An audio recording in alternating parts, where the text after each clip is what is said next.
Live from. We are back. Episode 34. It's been a while. Hey guys. Just strange. It feels strange we're back, Azak, because I thought we were going to do it. We're on a bit of a momentum streak. Stop, start. We had a lot of momentum going, didn't we? I think we were going for a few weeks straight, weren't we? Yeah, it was crazy. I was enjoying it. But I'm getting a bit sidetracked. We've got NFL going. We've got the Olympics on the other screen. We've got the full sporting. We've got sport happening everywhere in here. I just want my TAB machine and I'm a happy man. We're not supporting gambling. No. So context for the viewers, hey? Well, you've done work in here, mate. You've kitted this place up again. Yes, with I had some leftover stuff, and it's about reutilising stuff I had here. Yep, absolutely. So the flooring's done. Yep. New cabinet with some stuff I already had. Yep. But yeah, this is going to be a hub soon for more not just podcasts, but for our members. So reach out platform. This is awesome. Communication. I'm happy. How do you feel? It's awesome. Oh, mate, you got NFL going here. We've got the Olympics on. Mate, I'm in heaven. So if I get sidetracked, you might have to actually just pull me out. Sorry, guys. I'll get caught watching this. This is great. We can't share it, but we're selfish, so I'm not going to share what we've got. But we probably need a camera that way, so I don't know. What are you asking? Who knows? What are you asking me? More innovations?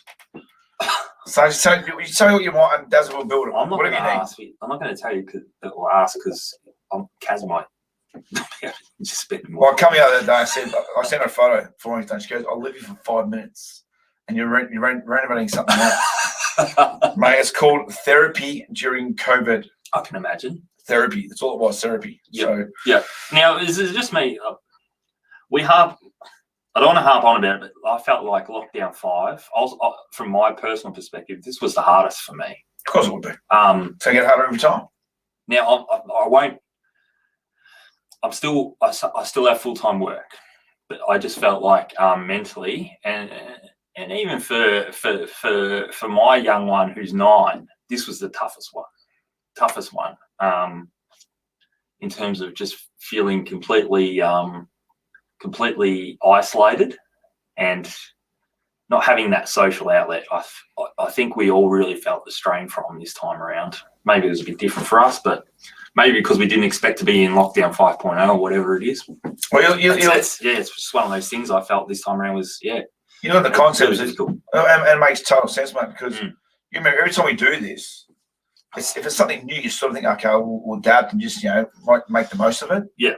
But you can't keep making the most of something you can't make the most if you can't make the most out of it. That's right. Like you're going to spend so much time. Your family's lovely, my family's lovely, but sometimes you need a break, you need space. I need an outlet. Yeah. So I need to go somewhere. Sometimes and again, we're not promoting drink. There's a little bit of a watering hole down the street from me. I can go down there. I can sit there. If I want my personal time, I'll sit there. I'll chat to people, come and go, because I know a lot of people there. Yeah. But I'm there for me. Yeah. I'm disconnecting. I'm calming, relaxing. We don't have that. You're in the 4 walls, nowhere to go. You can't release anything, and you need that time. Yeah. It was taken away from us completely. Yeah. Because first time, okay, it's 2 a year, we'll get through it, or 1 week, we'll get through it. But when they had like a week or 2 weeks in between, 4 and 5, yeah. Who says it's not going to happen soon? Well, we hope it doesn't. Yeah, but we can't keep hoping it doesn't, because who would have thought 4 to 5 would have been so close together? Correct. Now, here you are as a business. I'll even know we'll worry about, what we lost in that when we were shut down. And I'm sending the same email 2 weeks later. Yeah. It's tough, isn't it? And then you're worrying about, how are we going to get through this? And it's just mind-blowing. You, as a worker, what are you going to do in your spare time? You work all day. Yeah. You got nowhere to go. No, apart from getting out for 1 hour exercise or whatever it is. Well, normally you drive to work, drive home. There's your disconnection time. Thinking. You're getting a bit of breathing space. Yeah. You got those times in between. You take that journey out. You got nowhere to go. Yep. You feel like you can't breathe. Yeah, I think that was probably the real thing that hit home this time around. Breathing. The accumulation of it all. Yeah. Well, I met, mate, a couple of days ago. I thought I was done. I was just beaten, mentally, physically. Wasn't myself. Just want to go in a room and just hibernate. And then Monday night, with the indoor sports, we're all thinking because of the way normally things go, they'll open up things, and then we'll be a week later. Yeah. And the way it was happening, you think, okay, that's a trend again. Yep. With words are going around. Yeah. So I'm done. I woke up Tuesday thinking, here we go, another week, and then we're opening. Yep. That's not good for the mindset. You're up, you're down. Yeah, you're there. Yeah, we spoke about the yo-yo effect. It's very, very up and down at the moment. Mate, I was on court last night. I was good to be back, but I shouldn't have been on court. Yeah, we were on court last night. We got back for a bit of practice, which was great, but it was a bit of a eerie, surreal feeling about it. Yeah, but that eerie feeling is this going to be stopped again? I'm scared to enjoy it. Yeah, it's almost built that sort of mindset, hasn't it? You're scared to enjoy it or embrace it fully because you don't know. You don't want it to be taken away again. Well, I'm an all-in type of cat.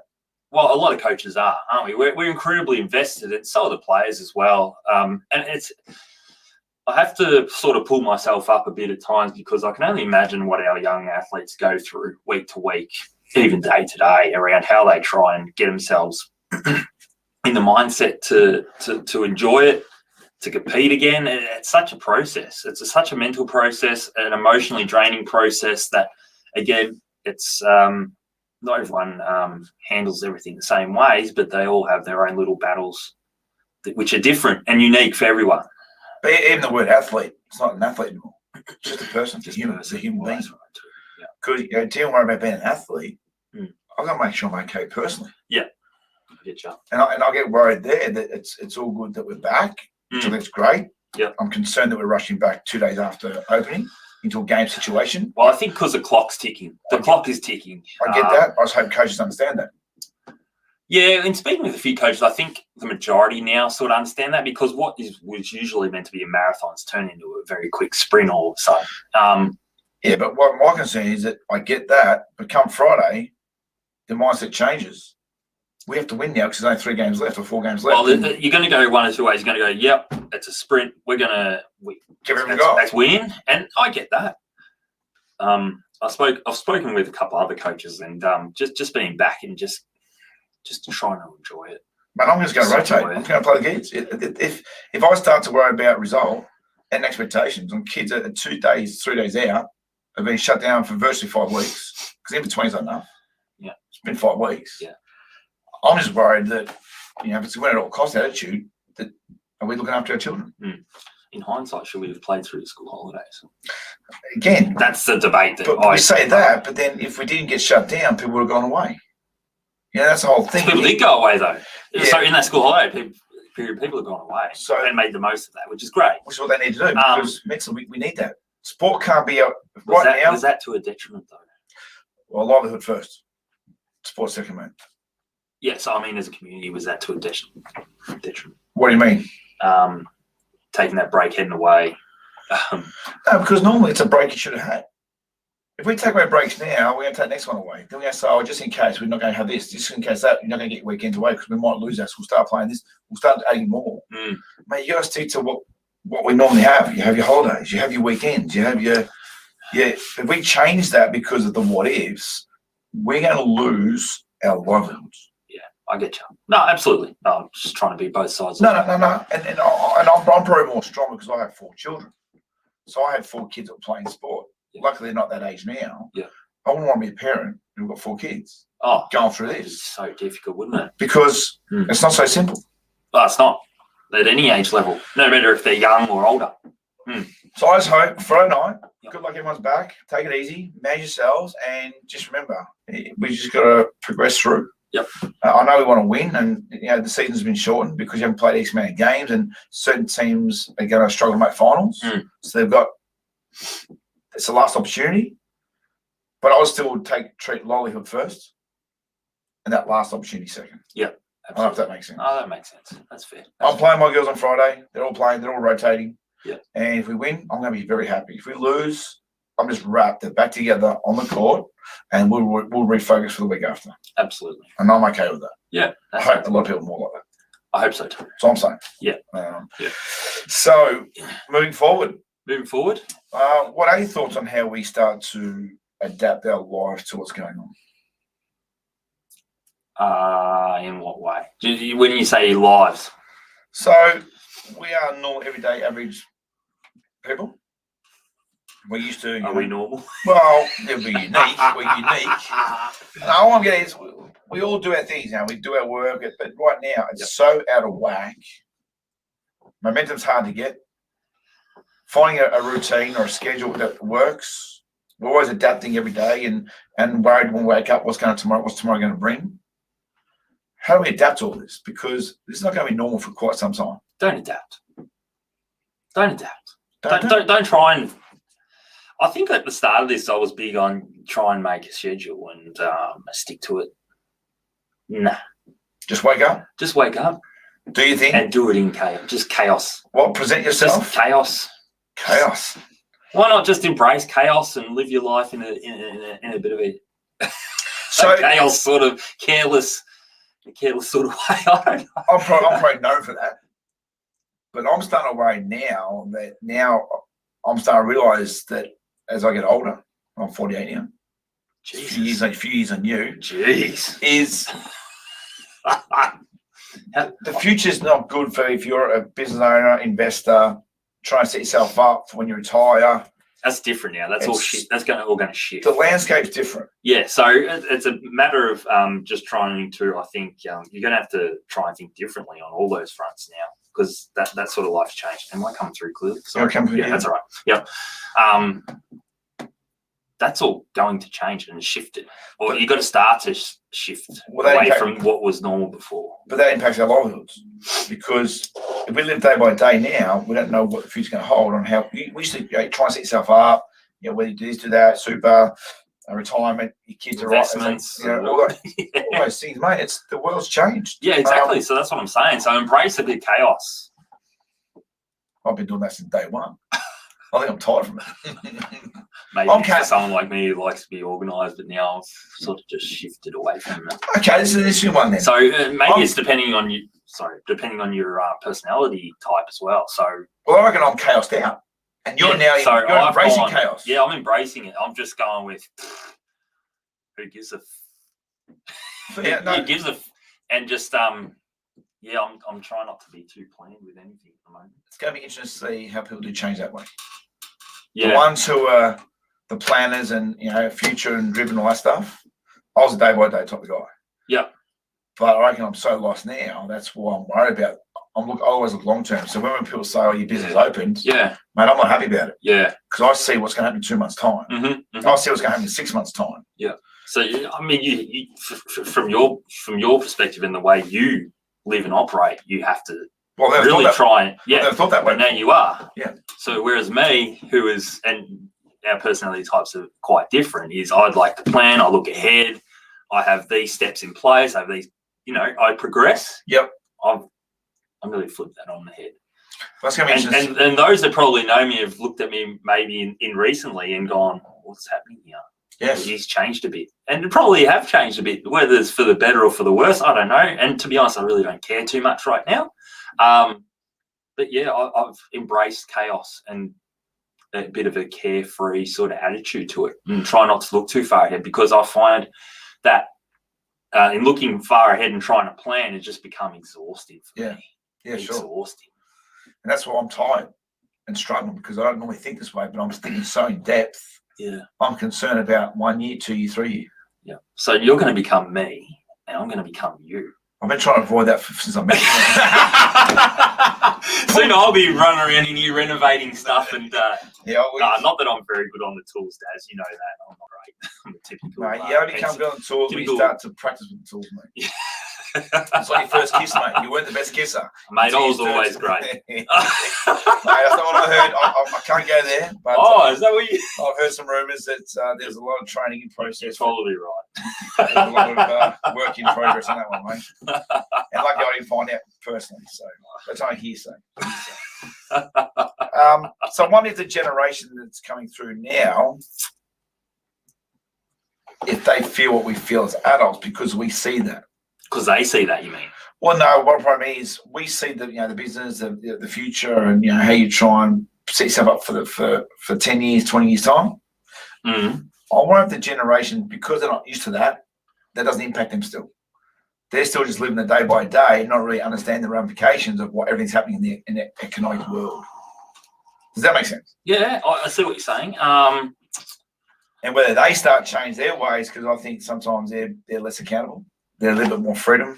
Do whatever at RAM and no truth. I wonder if they'll change and be the generation that embraces the change for the future. Well, the general observation has been from probably us as coaches that this generation has probably been less accountable. Correct. And had a lot done for them. Correct. Before. And you got to remember this, a lot of it's inheritance based as well, but now... living a very comfortable... This generation might have to earn it and work for it to set themselves up and not rely on the generation before them, is what I'm getting at. Yes, correct. Because a lot of those, again, what was normal before in terms of that inheritance, the layer effect of it, that's probably going to be wiped a fair bit. Yeah, you're probably right. There could be a definite shift in accountability and the way, the next generation start to see the world and start to try and plan ahead. But this is probably works to their advantage a bit because they're technologically savvy, and probably a bit more used to thinking on the run a little bit. Does that make sense?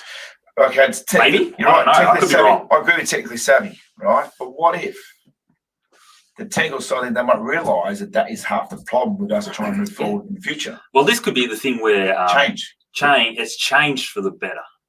Yes. Because it's evolved quickly and rapidly, and probably without a great deal of regulation.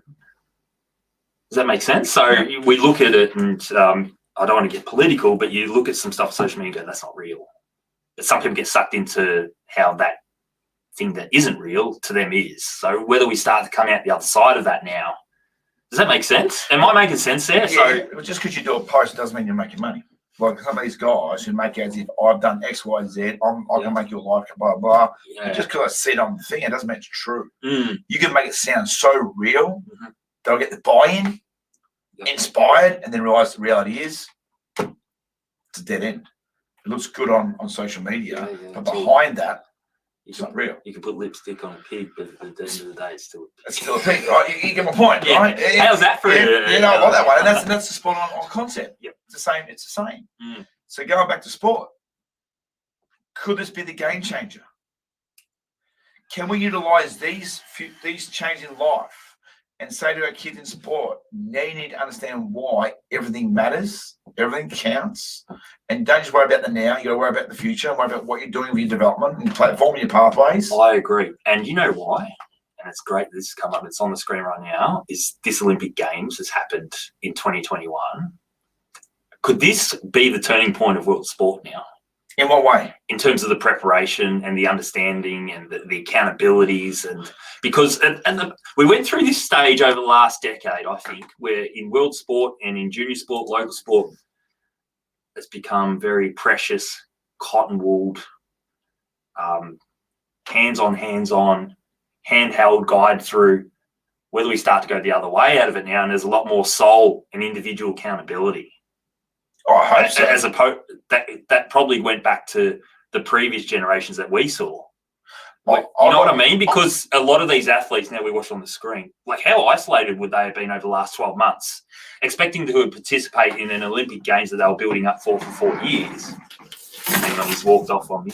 And now now a year later, in that year transition period during this pandemic, like how much accountability would have fallen on these guys to train by themselves, prepare by themselves, stay disciplined by themselves.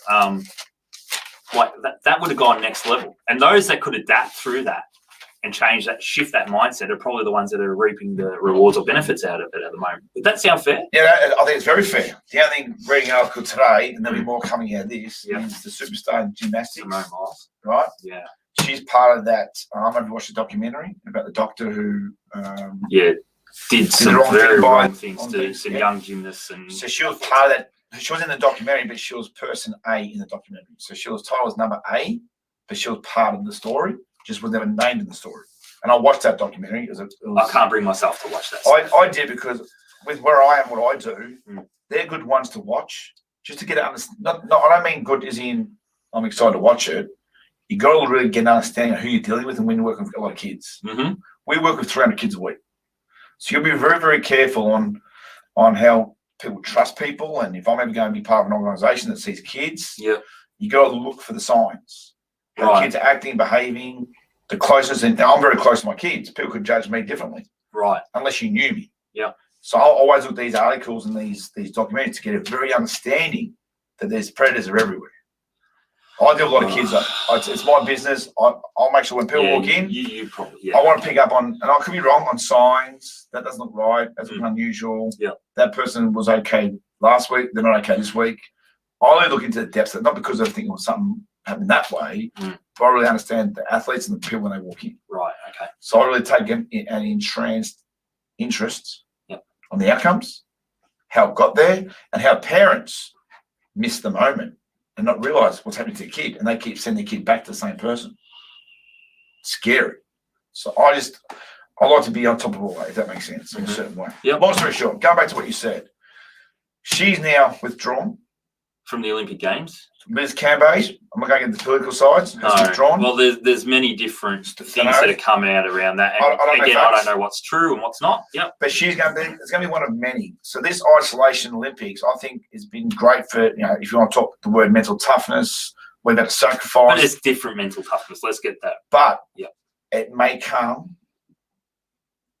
at a negative result after the Olympics. And they might realise what they've gone through, what they've done, how they've had to achieve it. It may hit them hard, and they might be prepared for that. So it's a different mental toughness. Yeah, okay. They physically train themselves within the sport. Yeah. But are they going to adapt back to normality when they get home? Because they've done so many things that it's just far beyond the norm. The isolation, the loneliness, the disconnecting from the world. I don't know, I'm just very. Could that be the new norm now? It's a scary norm because you're actually not becoming part of that togetherness. It's becoming separated. You have to do this all by yourself. This is not. Even though they're together, they're not together. Where's all the family and support platforms? They're at home. They're doing this by themselves. Mm-hmm. I just think that this could actually be a negative impact mentally when they come out of it. Yeah, I agree with that. I could be wrong. I'm concerned about that. So we just got to be very careful that. But the generation breed of these champion athletes now is because they've had so much resources, so much people around them to help them guide through. I go back to, and we watched The Last Dance again, and I think MJ is probably the clear exception to any rule. How isolated was his life? He couldn't go anywhere. He couldn't go anywhere without being mobbed, or you know what I mean. But he lived an incredibly isolated life whilst he was competing. I mean, you saw the footage of him. You go, I'd sit in a hotel room all day and watch movies. Like you wouldn't see him out really socialising unless he decided to hit a golf course. Oh, no, to be fair, I don't know because I'm a Michael Jordan fan. Great setup behind. But I love Michael Jordan, right? But it's also like I see him smoking a lot of cigars, playing Castle early hours in the morning. I don't think it was that isolated as it makes out. You don't think so? No, I think I'm actually starting to see more and more. There's so much traction between the Scott Pippen's thoughts, right or wrong, Michael Jordan's, the truth behind it. Luke Longley's going to come out with a new bio. Luke Longley wasn't part of the story. It'd be interesting to see what people's perspective is because when they did The Last Dance, Michael Jordan was part of that documentary. They knew he was part of the what's centered around him. Mm-hmm. So they get to favour what they want to show. Mm-hmm. From what I'm just sensing, I think there's more to it. I love Michael Jordan. I think he's a great athlete. But I don't think he was in his bed watching TV doing nothing. He was the cigars, the gambler. He was a massive gambler. Yeah. But in early hours of the morning. Yeah. In between when he games. Couldn't be bothered. Yeah, but what I'm saying, so he wasn't so isolated. He wasn't in his bedroom just. No, what I'm saying is he lived a life while still was an athlete. So I don't know. I'm saying that I don't think he was in his hotel room by himself. He was enjoying life. My understanding is anyway. But not at the normal time that the rest of us would be out enjoying life. That's what I'm saying. No, it's an isolated life. I look at AFL footballers, mate. I feel for them. I don't. What would you feel for the AFL footballers for? Because at the end of the day, man, they paid as best as they've ever had. I don't mean during COVID-19. I mean as a sports person. Chris Joe was very good when he said this years ago. I don't want to be a role model. I want to be a footballer. Well, be a footballer. Yeah, but you don't. You get paid like one. No. What I'm saying is you don't get the choice to be a normal person to play a sport you love. I don't think your life should be scrutinised on everything you do and don't do in your life because you're an athlete at the highest level. I disagree with that. I think Ben Simmons, if you ever want to play for Australia, I just don't give a shit. I think Dennis Rodman summed it up best. I get paid the money for all the bullshit outside of playing the game because I'm great at it. That's what you get paid the money for. Yeah, no, you're right. But to be fair, pretty wrong example because of who he is, because he didn't miss out, mate. I know. He didn't care about the scrutinisation. Oh. All right. He didn't care what he said, what he did, how he acted, and what he did. He didn't care. A normal, everyday person who's in the public profile, who just wants to live an ordinary life while playing a sport they love, that's been taken away. Ben Simmons, right or wrong, I've heard a lot of rumours. He doesn't want to play for Australia. Who cares? If he wants to have a break in between his NBA seasons and find a woman in his life or do it, who cares? If he wants to go on the Bahamas and have a pina colada while the Australians are playing in the Olympics in between the NBAs, who cares? Yeah. He has a right. That. I think I would love to see a person who can just be an athlete at the highest level and not be scrutinised for every single thing they do in everyday life. Whether they get paid good money or not, I just don't care. I think you've got the right to live a life. Everyone's been scrutinised, though. Doesn't matter which decade or which era you've lived in. No, that's my point. I'd love to see an athlete who gets the opportunity to live a life because we all think they're living a great life. But how many have you seen gone down a different path after? Yeah, that's happened forever and a day. So this not that it's got anything. But that's choice. There's choices. There's choices. We've spoken about this before. There's choices there. No, but I choose to play a sport because I love it. If I choose to get the highest level, that's choice. But I didn't choose to not be able to get a life to live like everyone else does. A rich person earns millions of dollars. Go and spend that in an everyday life without being scrutinised. That's not normal life. What's normal? I don't. Like you look at this the drummer, where the guy from Home and Away, who's obviously committed suicide. They've actually made that official. Yeah. Which is sad. You would never have thought that, but you would have thought, hang on, he was on Home and Away, big thing, and things were going well. You think things were going well for him? Obviously not. Correct. I just wonder whether I'd like to know more about these stories about the why, what they felt, what they went through afterwards, and how hard was it. Even though you got a $140 million contract or you get an X amount per year, I still think you get the right to have a private life and enjoy life like some people should. I don't think it needs to be so scrutinised. That's what I'm saying. You've got the right. I don't think you choose to be. I want to be treated how I treat people. That's it. I don't want to walk out my front door and then not be able to walk out my front door. Yeah. I don't want to have to slip out the back door, go into the underground tunnel, get through the car park to the other car, change cars, just so I can go and have a coffee somewhere. Yeah. I don't think it's fair.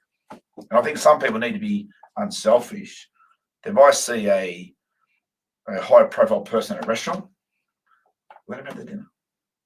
Yeah, correct. But that's not. But if you go back to what you said about choice, you're saying they've chosen not to have that private dinner. They want to go for dinner. They've got the right to have dinner and not be scrutinised with a photo, an autograph, and paparazzi to say, "Don't enjoy your dinner." That's not choice. I don't think they asked for that. I don't think they have. I think they've asked for a private life as well. And I wonder if that affects all this stuff, the scrutinisation, their mental health. Like, mental health is so out of control. We only worry about the ones who were. A lot of high-end people are struggling with mental health. High-end people. Yeah. Why? It's not just the poor. It's not the ones who are struggling financially. It's just not the ones who have an illness. People who we think have got it made, have got everything in there that they could possibly dream of, are unhappy. Does that make sense? Yeah. I know what I went with that, to be fair. I went into a bit of a tangent. No, it makes a bit of sense, but I think 80% of the world's not happy, mate. I don't think. 80% of the world. How many billion is that? Don't know. I shouldn't say. I should never say a stat that doesn't exist that I just make up. I just feel that. Do you think? Where does the accountability start and stop, though? It's got to. Yeah, but accountability is a strong word. These right now. No, but you're responsible for you. No, yeah, I get that. I've been through. You're responsible with who surrounds you. All right, I'll make it. I wasn't responsible for me having a boating accident with two people. No. I got you as an example. Not too. There's some that we use the word accountable choice, and some things that you're scarred with aren't always in your control, and those scars don't always heal. And whether that scar heal or that healing process that's in play, we all heal differently. Wounds will sometimes completely go, or sometimes they'll leave that scar. We agree? Yeah. I take it into the rule of depth that I don't judge for the. I get accountability, because I'm right over here with coaches, but I'm really getting lost. That's why I think I'm lost now. Like, I'm really struggling with all this. To be fair, I'm down and out. Accountability, commitment, responsibility, all that stuff. But right now, we're so out of control of mental health that I think we've just lost the whole concept. How do we get control of that? And I don't think it's always choice. I don't choose to shut my business down every day. I don't choose to financially hemorrhage because of government's decisions, or because of is it a pandemic? I don't fucking know. Sorry, I don't know. But I'm not choosing to live the life I live right now. It's not my choice. But I'm stuck in it. Yeah. Well, you tell me I can choose it. Okay, I'll sell my business. Who do I sell it to? What am I going to do? Yeah. I get what you're saying. This is not choice. Yeah. The life I'm in. And then my problem is I'm going back to my past. That's starting to bite me on the ass now. Because I think I went through all these tough times in my life. Yep. Personally, I'm finding this, and I don't want this to sound wrong, I'm finding this tougher. And I thought I'd never experience what I experienced again when it comes to feelings and emotions. Yeah. I'm feeling it 10 times over. Right. At no choice of my own. Does that make sense? Yeah, I get you. Is that the wrong example to use? I get you. Again, you've experienced something horrific, and I'm too in depth. That's my problem. You're not too in depth. You just got your own experiences. I'm just talking, probably more or less around what you've been able to control and the decisions you have been able to make. You normally do. I agree with you, but nothing's normal anymore. Usually athletes, I don't think they choose to stop start. No, well, they haven't. And I give credit to the ones that are competing now at Tokyo. Well, that's to spend a year in limbo, essentially. And right up to the eve of these games, they probably didn't know if they were really going to compete at the end. I mean, who knows what could have happened. But some have had to turn the corner because there hasn't been the readily available support or resources there. They've had to adjust to the new norm, whatever that new norm is. Let's take out. We've just won gold here too, by the way. Let's take out the. Yes. Let's take out these. So he's won the gold, right? Netherlands, Finland. So his mental struggles and what has been rewarded by this, yeah. Yeah. But what about the ones that failed in the heat? Yeah. And didn't even get through the heat one. Well, what about the American who lost theirs come fifth? It was probably one of the favourites too. Right. So then you look at the majority of the athletes who haven't been successful. Is it such a successful campaign for all athletes who went to the Olympics? Well, there's always those stories that there's not. Yeah, I know, but I can always come back. No, I'm not coming back to COVID-19 and the world's in a mess. I know that, you know what, I've competed, I can come back and then redefine myself, but no one knows what happens after the Olympics.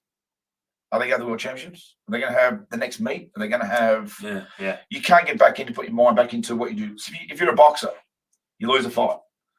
Okay, you're down happy. You think, well, I'll start training for my next fight because I know when the next fight is.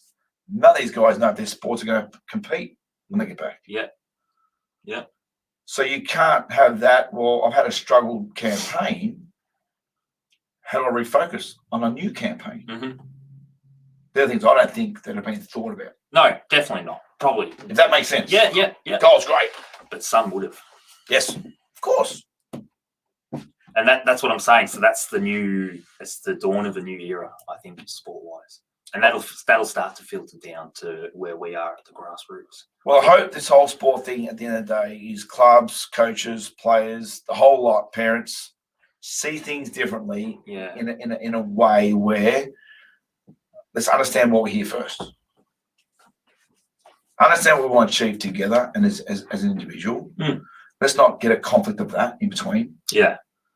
Let's not make sure that it's all about my kid, not your kid. Let's make sure it's not all about my coaching and not my players. And I'd love to see us all become more close and more united and make sport. Make it we. Yeah. Yeah. And that's what I say about, I wish I had a number on this one. How many people are actually enjoying what they do right now? Well, you just said 80% of the world, isn't it? I've changed it 9%. Oh, Jesus, hey? I shouldn't use. I've got no numbers. I'm joking. It might be 10%, but 10% of a population of however million is a lot of people. 1% is a lot of people. Yeah. All I want to know is I'd like to really know that if you had an honest appraisal of every single person, how many people are actually enjoying what they do right now, or they just so lost they're in survival mode. Have a bud of water. Say, you know what? I'll commit. I'll try and be accountable. Yeah. But I've just lost my way, and I have no idea what I'm doing anymore. I've lost the joy and passion to do it. But I'm doing it because I have to survive. Yeah, it's probably maybe exacerbated.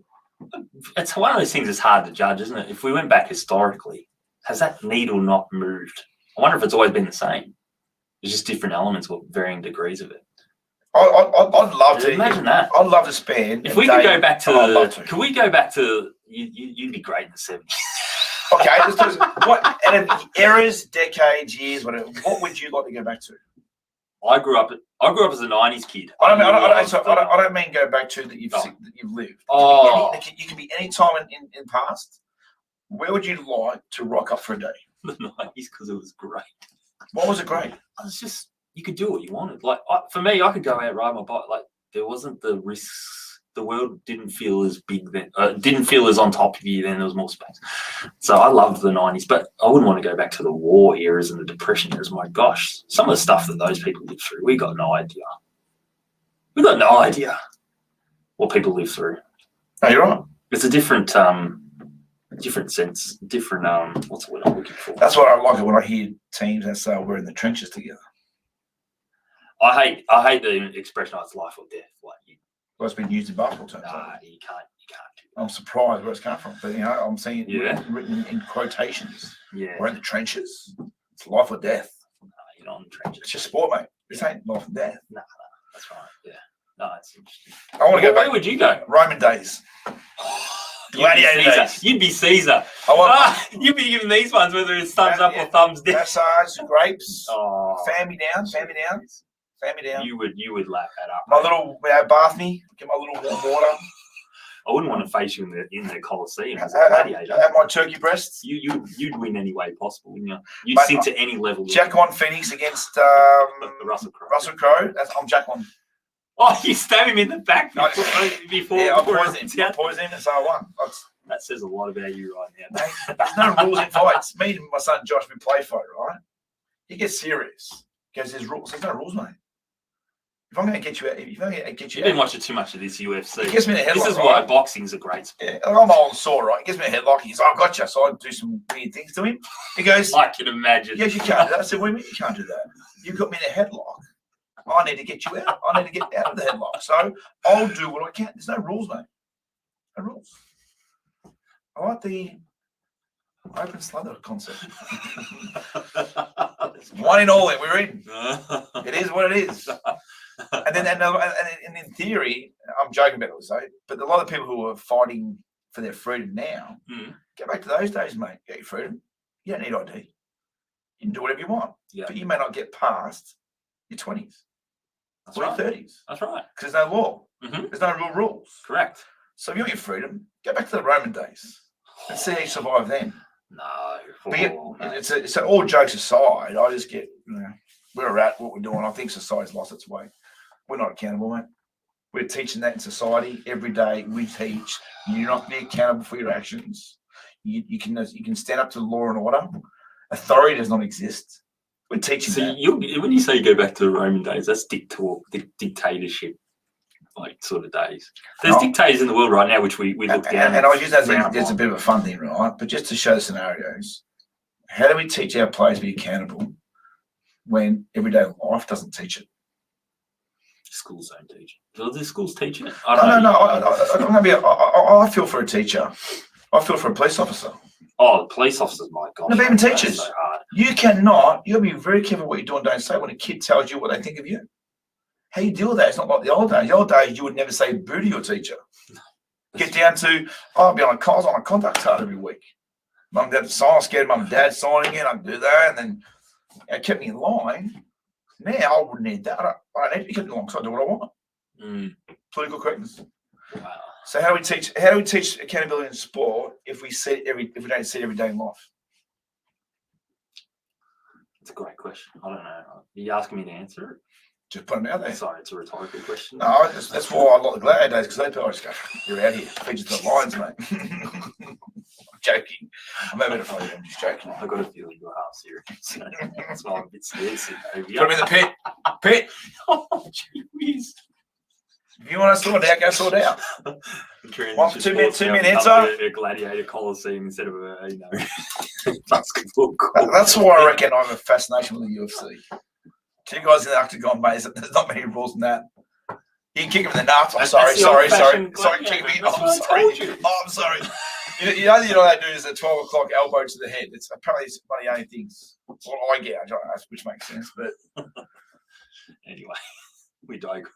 But going all jokes aside, I'd like to see more accountability. But if it's not being taught and preached in society, I don't even know if I blame the generation anymore. I know who I blame.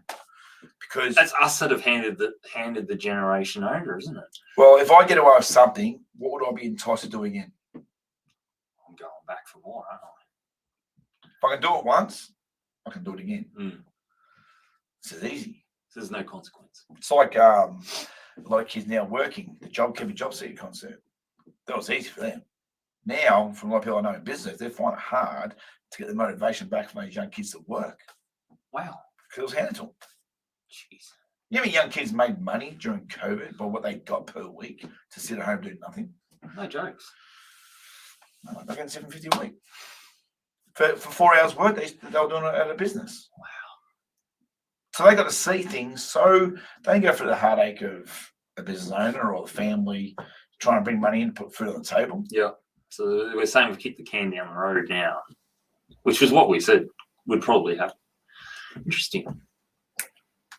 So that's why we were choice. I get it. And not me being tough in nice ways. I don't really know what is choice anymore. Are we making choices because we have to? Are we making the choice we want to? What's the scenario for that choice to be made is what I really want to get into the nitty gritty about in certain scenarios. I think it's probably the education of thinking through thought processes. You know what I mean? So we talk about teaching accountability, but the layer before that, thinking through thought process. Well, I'd love to see Does that make sense? Absolutely. I'd love to see a platform, whether it be from sports, whatever, is where your focus is on this. Let's get the word accountability and create a curriculum based on that. Yeah. Not geography and humanities and all that stuff. Yeah. Let's find something that logical, the word logical, I think they should take that out of the goddamn dictionary. Why? Because it doesn't exist anymore. Because nothing's friggin' logical. Nothing. I can't comprehend what is logic anymore. Logical thinking. I think I'm a logical thinker. Sometimes it's erratic, but I'll try and think logically, right? That's why I'm stuck. I'll tell you fair. I thought I was broken down the other day because I'm thinking nothing's logical. I can't comprehend it. If I think logically this way, it's a contradiction to the other way. So we need to find some key words, make them a subject or a curriculum, and really understand how that can be a growth platform for the future generations. Yeah, I agree. And I'd love that here for sport. Yeah, but trust me, that's what TS is about, baby. Yeah, but I don't think I'm about sport, mate. I don't. Basketball, I can have a basketball court, but that could just be a space that I still be the same. I want to create a platform. We start saying, are you seriously accountable for your actions? Do you truly want to be accountable for what does or doesn't happen for your future moving forward? Are you going to blame Coach A? Are you going to blame Mum and Dad? Are you going to blame your teammates? Yeah. Or are you going to prepare to make a decision and are you prepared to deal with the consequence? Are we taught that? No, we're not. So make a choice. Not right. Choice is easy to make. We agree? I think we're not taught that even from the age of 14, 15, the choices you make now are basically shaping you. But I don't even think people understand what the word choice means. A decision. Choice. Right. The decision you're making is shaping. Yeah, but I don't think a lot of people actually understand the word choice. They just make a decision not realizing that it's going to have a massive impact on someone else, on you, or on something. Yeah, it's interesting. The word consequence. I know I'm trying to say, to be fair, but I just think that we just need to, if we can re-change what we think and evaluate what we're actually teaching and those methodologies for those teachings, there's potential change, mate, we can bring. while going through this shitstorm we're in. Absolutely. And it's a shitstorm. Yes. And it's full of multiple storms crashing and working together. And it's not just one. It's come from different angles. And, you know, the COVID storm, your personal life storm, your financial storm, your health storm, all that is just all combined into one. Yeah, I agree. No, you're spot on, mate. I want to bring change, mate. Let's do it, Daz. How are we going to do it? Call Darren Hindle at 04. Gladiator. You'll be in the Coliseum. Thumbs up. Thumbs. Hang on, does it start like that? And then you go, hang on, lose my thumb. And now you wait for the crowd to roar. Yeah, and then he goes. You wait for the traction. Yeah. And you go, yeah. Oh, I'm going up. Well, let's hope we're not in those situations those days again. But all jokes aside, a bit of fun. But us being us, we're just trying to be very critical and analytical. And sorry if I went to my stories before. I'm praising that is what's the word? Probably because I've seen those harsh times, I'm really analytical on certain things. No, that makes sense. I don't see things so light. So, yeah, I get too deep. I feel bad for that. That's okay, mate. Anyway, how are you? You're asking? I'm good. I think we're about to sign off, aren't we? Well, before we go, in the Gladiator days, who would you be? Who would I want to be? I want to be. I'd love to say from a macho ego perspective that I could be Maximus, but I look back at that and go, I don't want to be there. I'm happy to be one of those, guys in the stands. Probably not right back up the top, because that indicates where you are social economically, isn't it? I'll be a buy and seller. Buy and sell. I know what you would be. What's it wrong? I'll buy them, sell them, and we'll move on. I'd love to think that I could politically navigate my way through the political world and make change. I'll be a shifter mover, mate. My leaders would change every single day, mate. Yeah, I'm your mate today. And I'll stab you in the back tomorrow. So I know what I'm going to say, but when you see like Maximus or whatever, it's like when I know what I'm going to say. When people say your heart should be as big as Fowler, you know what my response to that is? How big was Fowler's heart? Well, perhaps just, because he always ran and weights and everything. Okay. You know what I say to him? Fowler's dead, mate. His heart's not good, mate. So some analogies you think just don't make sense. I don't want a heart like Fowler, but Fowler's dead, mate. I want a heart that keeps moving. Sometimes there's some things I wish for and some things I don't wish for. I want a moving heart, not a dead heart. Does that make sense? Yes. I know where that comes from. That's just me being unique and erratic. We've lost it. We're gone. Let's go because we're going to start talking more shit. Yeah. Hey, happy? I'm happy. Well, I'm happy at the moment because I'm getting a breadth of sport at the moment. I've got my sport fix with the Olympics, so I'm immersed in that. Especially when we're in a little sporting hub here. And it's easy to watch it this time around too. Hey, what episode are we in? Hey, let me look at the screen. It took half an hour for Aaron to tell me we're in episode 35, and he kept telling me we're in 35. You know why? And this goes back to what I was saying. I'm in just in chaos right now. Usually I'd be, Daz, we're on this, isn't it? We've flipped here. We've flipped. You've gone, no, I'm pretty confident we're here, and I've planned this out, and I've gone, fuck, I don't care. So do I change it to episode chaos? Episode chaos or episode gladiator? Oh, yeah, Maximus. Maximus Primus. Is that his name? Maximus Aurelius. Call me Jack. No, Max. My name's Jack on. I'm Jack on Phoenix. You snake. All right, goodbye. NFL's highlights are here. We've got the Olympics up there. We've got us on screen here. It's time to say goodbye and end this rat race. Thumbs up. Or goodbye. Thumbs down? We love you. See Thumbs you up. guys. Love you all. See you guys. Peace out. Bye. Take care.